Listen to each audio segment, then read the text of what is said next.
जी, अस्सलाम वालेकुम वरहमतुल्लाहि वबरकातुहू। मेरा नाम डॉक्टर मोहम्मद शुएब है। मैं ऑर्थोपेडिक सर्जन हूँ और मेरी सब स्पेशलिटी पीड्स ऑर्थोपेडिक्स है, यानी छोटे बच्चों की हड्डी और जोड़ों के मसाइल। आजकल वालिदैन हमारे पास एक बड़े कॉमन मसले के साथ आते हैं और वो है बच्चों की ग्रोथ। अच्छा, बच्चों की ग्रोथ को किसी भी फर्द के कहने से नहीं होता। जैसे कि मेरे पास एक वालदा आई और वो कहने लगी कि जी मेरी हमसाई कहती है कि आपके बच्चे का कद छोटा है। तो हमसाई इज नॉट द पैरामीटर और स्टैंडर्ड, या जो बरादरी में लोग हैं या अपने कुंबे कबीले के लोग हैं वो पैरामीटर नहीं है कि इसके बराबर के बच्चे तो इतने हो गए और ये इतना है। बच्चों का एक स्टैंडर्ड ग्रोथ चार्ट है जो आप किसी भी अच्छे पीडियाट्रिक फिजिशियन को, जो बच्चों के स्पेशलिस्ट डॉक्टर्स होते हैं, आप up to the age of 13-14 years तक आप उनको दिखाकर उसका एक ग्राफ होता है, उसके हिसाब से वो कैलकुलेट करके बता देते हैं कि ये बच्चा अपनी ग्रोथ के कौन से सेंटाइल के अंदर पाया जाता है। ज्यादातर बच्चे अपनी ग्रोथ की नॉर्मल सेंटाइल में होते हैं और सेंटाइल ग्रोथ सिस्टम ऐसा है या एक ऐसा ग्रोथ चार्टिंग सिस्टम है, उसमें कोई चीज एब्सोल्यूट नहीं होती, यानी 100/100 नहीं होती, उसमें थोड़ा सा नेचुरल वेरिएशन होती है। अल्लाह ताला ने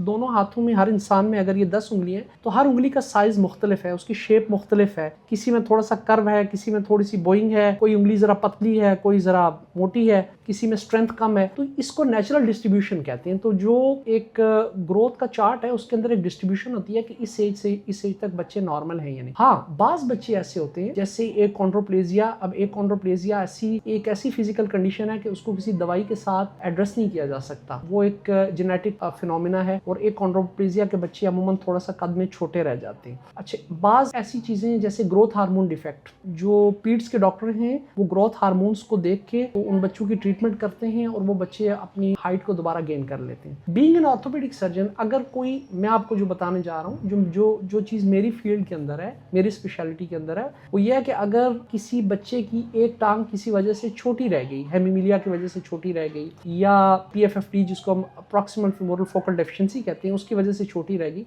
तो उसको डिस्ट्रैक्शन ऑस्टियोनियोजेनेसिस के थ्रू उसकी लेंथ को up to some extent acquire किया जा सकता है। तो मेरी वालिदैन से ये गुजारिश है कि अगर आपको अपने बच्चे की हाइट के मुतालिक कोई भी कंसर्न हो तो बराए मेहरबानी आप बच्चों के डॉक्टर से जरूर रुजू करें, आप पीडियाट्रिक स्पेशलिस्ट से रुजू करें और बच्चों की ग्रोथ चार्ट के मुतालिक, उसकी सेंटाइल के मुतालिक जानें, उसके मुताबिक अपने बच्चे को परखें और बच्चे को जो ट्रीटमेंट जरूरत है, उसको नहीं जरूरत है तो बहुत अच्छी बात है, अगर जरूरत है, उसको हार्मोनल रिप्लेसमेंट की जरूरत है तो बच्चे को उसकी ट्रीटमेंट उसके मुताबिक दें, ना कि फलां हकीम की माजून, जैसे आजकल अखबारों में इश्तहारात आते हैं कि फलाने माजून से ना आप 6 फुट कद लंबा हो जाएगा। नहीं, ये इस तरह की दवाइयां ज्यादातर गुर्दे और जिगर पे बुरे असरार डालती हैं और कई लोगों को हमने देखा है कि उनके गुर्दे फेल हो जाते हैं। इसलिए खुदारा बच्चों को ऐसी किसी दवाई जिसके मुतालिक आप नहीं जानते ऐसी तरफ ना लेके जाएं, बच्चों को प्रॉपर बच्चों के डॉक्टर को दिखाएं। यही मेरा पैगाम है आम। अस्सलाम वालेकुम वरहमतुल्लाहि वबरकातुहू।